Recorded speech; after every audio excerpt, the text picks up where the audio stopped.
In our final story of the day, I'm going to grace you with a few clips of the mysterious ogre, brain-damaged ogre, not so mysterious, just kind of brain-damaged and an ogre, John Fetterman.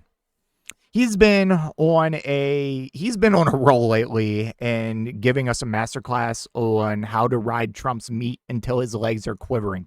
And just like the last week alone, he was the deciding vote to advance the confirmation of Mr. Let's Take It Outside, Mr. Senator, former Senator, well, still kind of current Senator, Mark Wayne Mullin.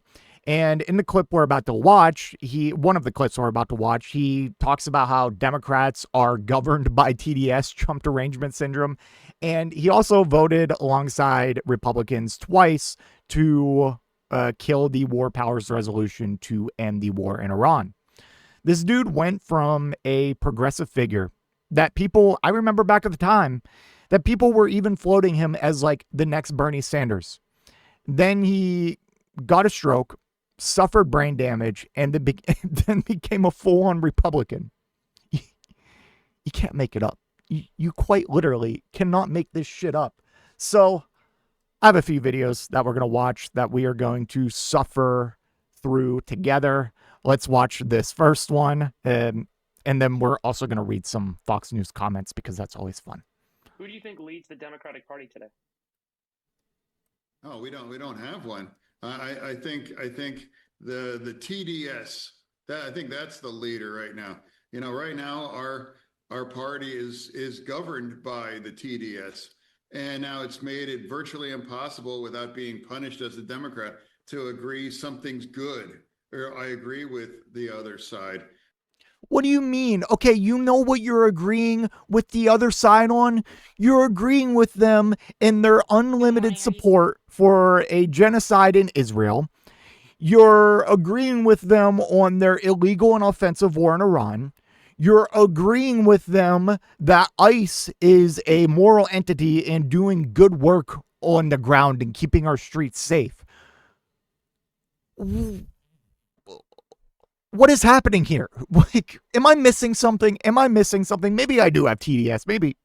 Maybe I should just wrap it up.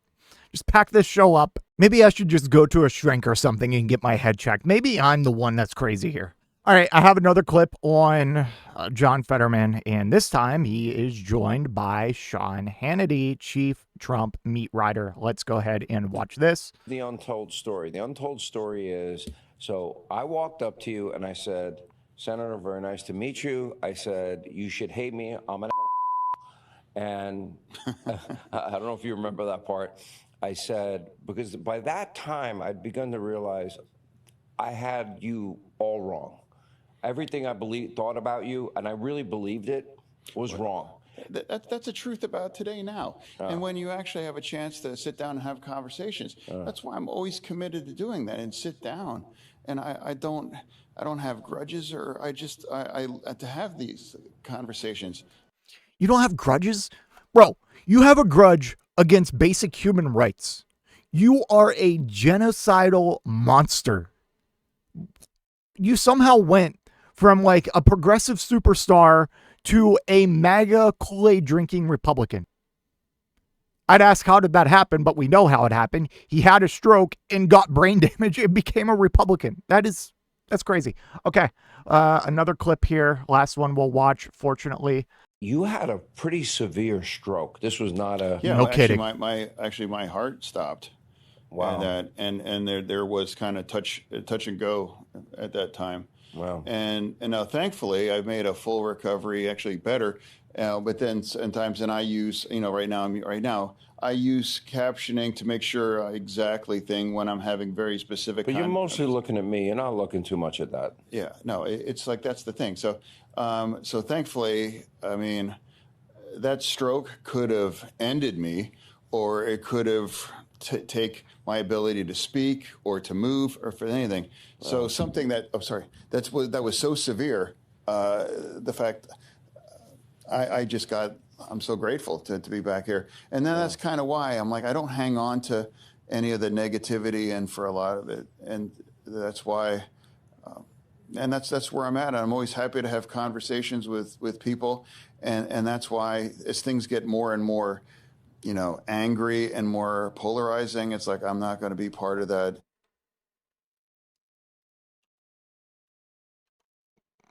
This motherfucker said that he came out better after the stroke. What do I even say to that? Like, you can now barely fucking walk and talk. What are we talking about? You can't even drive a car 2 miles without getting into a car accident. You have severe mental issues. Okay? No normal person goes from a bold progressive to a MAGA Republican inside of a couple of years. Like, that just doesn't happen. It only happens when you suffer brain damage. One last post I want to share from X that Senator John Fetterman had posted. In January, I called on the president to fire Noam, and he did. I truly approached the confirmation of my colleague and friend, Senator Mullin, with an open mind. We need a leader at DHS. We must reopen DHS. My eye is rooted in a strong, committed, constructive working relationship with Senator Mullin for our nation's security. So this dude better not make it out of his next primary. Like, he just better not. If he does, what are we doing? And I fear that if he were to make it out of the Democratic primary, and this hurts so much, he could actually stand a chance of retaining his seat in Pennsylvania. Pennsylvania is a swing state, and I think if you actually look at his approval in Pennsylvania, I think it's gone up, or at least up by Republicans. So where he loses Democrats, he's going to get Republicans. And it's just, like, if he goes to the general and then next time he's up for re-election, what do you even do? Because you're going to have a MAGA Republican versus probably another MAGA Republican. This dude he's disgusting. He's a genocidal monster. Screw this guy. You should be able, if you voted for this guy, if you believed in his messaging for 1 second, you should be able to sue this guy for fraud, because that is the levels of just craziness that is in the level of 180 that he has done on every single policy that he has had. Anyways, I hope you enjoyed those clips. I sure did not. It breaks my mind every time. But here we are. According to the very wise John Fetterman, Democrats are governed by TDS. Let me know what you think in the comment section down below. I hope you have a great weekend, and I will see you in the next one. If you made it to this point in the video, I just want to give a special thank you. If you enjoyed it, please hit that like button down below. And if you really enjoyed it, maybe consider hitting that subscribe button while you're down there. I want to hear your thoughts in the comment section. I will try to reply to any and all comments that I can. Until next time, watch that video on screen.